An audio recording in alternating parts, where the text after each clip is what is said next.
ayé, ilé ayé, ilé ayé, ilé ayé, ilé ayé, ilé ayé, ilé ayé, ilé ayé, ilé ayé, ilé ayé, ilé ayé, ilé ayé.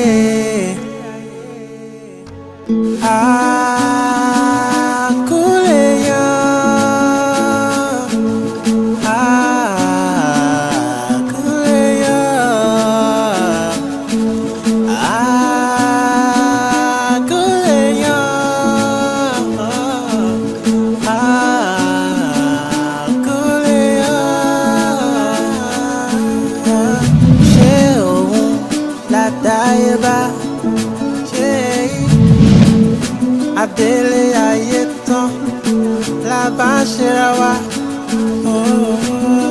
akúrẹ́yàn ṣòwò lọ́dáyé bá Adele ayé tán.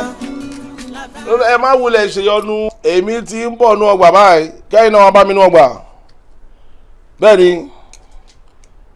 kò dá kò burú mọ́ ẹ. Orí mi máa jẹ́ ń jìyà láyé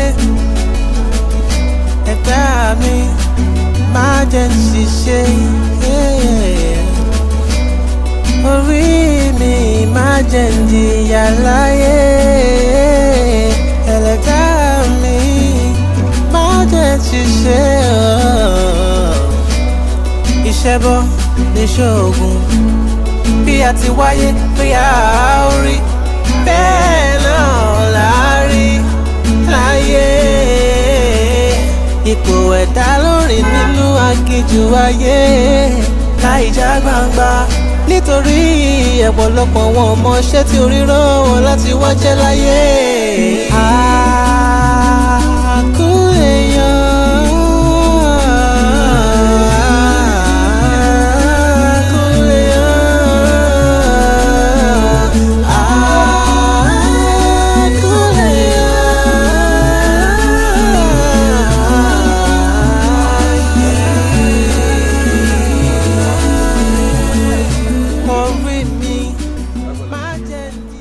Ẹ wo mo ti yẹ ìwé ọmọ yín wò kò múnádóko mi ò bá gbà yín nímọ̀ràn pé bóyá kó fi èsì ìdánwò yẹn kó fi gbìyànjú ilé ẹ̀kọ́ àwọn olùkọ́ wò tàbí kó tiẹ̀ tún ìdánwò rẹ̀ kọ.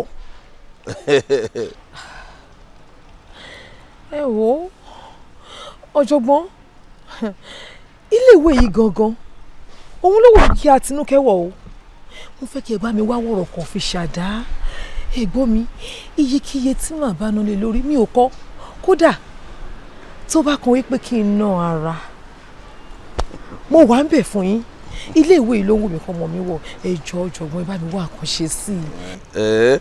ẹ wo owó máa rọrùn fún ọmọ yín láti fi èsì ìwé yìí wọ àwọn bọ̀wọ̀wọ̀ fásitì ìṣùgbọ́n ṣe rí ilé ẹ̀kọ́ tí wàá ń bì ọpọlọ ni o ọpọlọ la fi ń wọ owó gan kódà kò ṣe gbogbo tẹ́ ẹ ṣe mi lè jẹ èyí náà ò ṣe ẹ wo n bá gbà yín lámọ̀ràn pé bóyá kẹ́ jẹ́ kí ọmọ yìí kó tú ìdánwò rẹ̀ ṣe ẹ wo torí ẹnìkan o torí ọ̀la ni.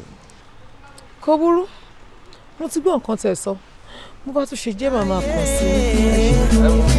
ẹlẹ́dàá mi máa jẹ́ ṣiṣẹ́ orí mi máa jẹ́ jìyà láyé ẹlẹ́dàá mi máa jẹ́ ṣiṣẹ́. Which course I have to take since there is no Igbo language available in the department. So what can I do to help you? Well, since you are a Yoruba language student and I want to take Yoruba language, I thought you could be of help. Okay, that shouldn't be a problem. I think there's a course in Yoruba department and it's all about research. And it's a group work. So since you understand and you can write Yoruba, you should be able to do the course. So it's going to start by 10 a.m. this morning. So if you like, you can join us. Okay, thank you very much. Omoloro. Chukudi, you have to learn how to pronounce my name very well. It's not Omoloro, it's Omoloro. Re-re-re-do, not Omoloro. Omoloro. Lọ́rọ̀, not nana. What's the difference? Ẹlẹ́nu bí yàbí ẹ̀ wọ aṣọ. Ibi lẹ jókòó sí ni. Kíláàsì Adélékè máa ti bẹ̀rẹ̀. Adélékè. Ẹ jẹ́ ká lọ àsìkò tí mo.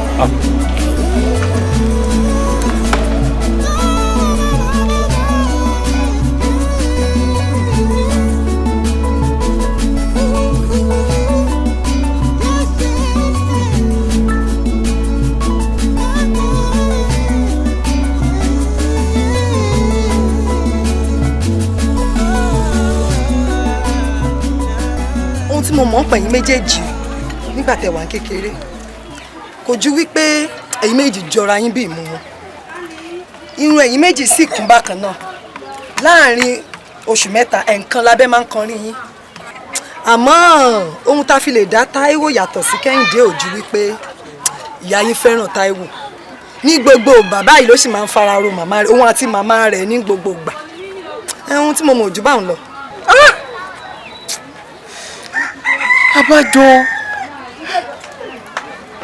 Abájọ tí Táíwò mi ṣe ń ṣoríire tèmi ò rọ́nà lọ tí mi ò lu àlùyọ. Ṣé pé láti kékeré ni ìyá mi ti fẹ́ràn Táyé tí ò fẹ́ràn òun? Ayé mọ̀ ní ká.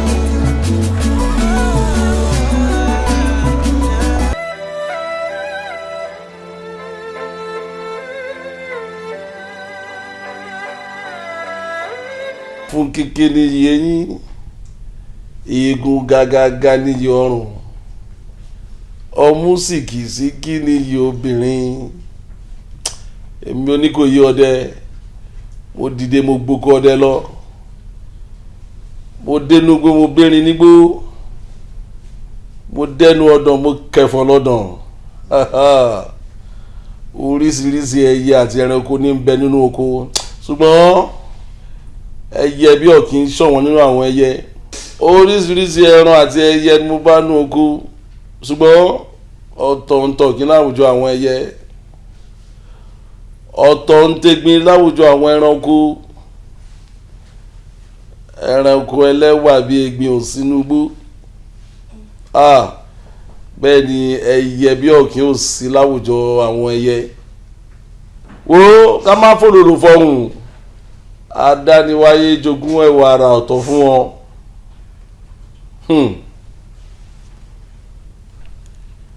Ìwọ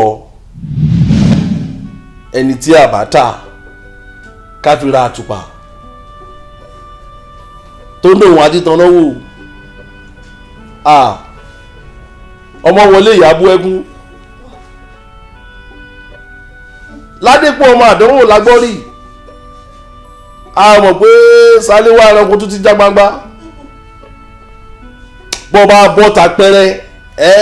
bọ́ta pẹ́rẹ́ wo o ti parí ẹ̀kọ́ rẹ̀ nù nílé ìwé yìí.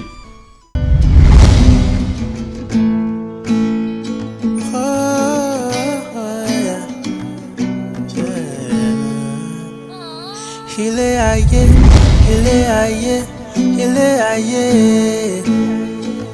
ilé ayé, ilé ayé, ilé ayé, ilé ayé, ilé ayé, ilé ayé, ilé ayé, ilé ayé, ilé ayé.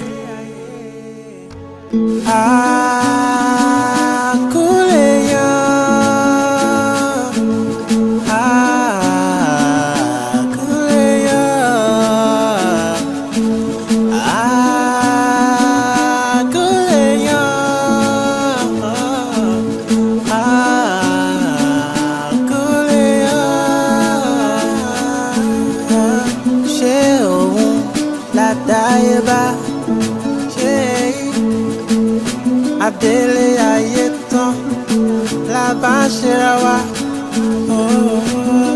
akúrẹ́yàn ṣòwò lọ́dáyé bá Adélé ayé tán la bá ń ṣera wa orí mi máa jẹ́ ń jìyà láyé ẹ̀dá mi máa jẹ́ ń ṣiṣẹ́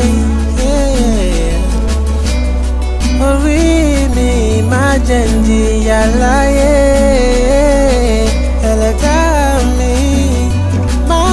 ṣiṣẹ́ iṣẹ́ bọ́ níṣẹ́ ogun bí a ti wáyé pé a ó rí bẹ́ẹ̀ náà là á rí láyé ipò ẹ̀dá lórí nínú aginjù ayé láìjà gbangba nítorí ọ̀pọ̀lọpọ̀ wọn mọ iṣẹ́ tí orí rán wọn láti wá jẹ́ láyé.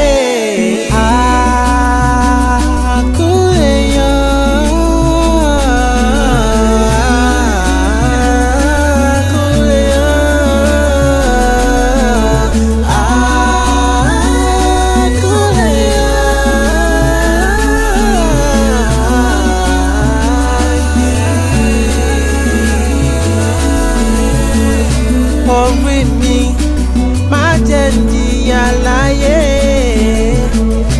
ẹlẹ́dàá mi má jẹ́ n ṣìṣe.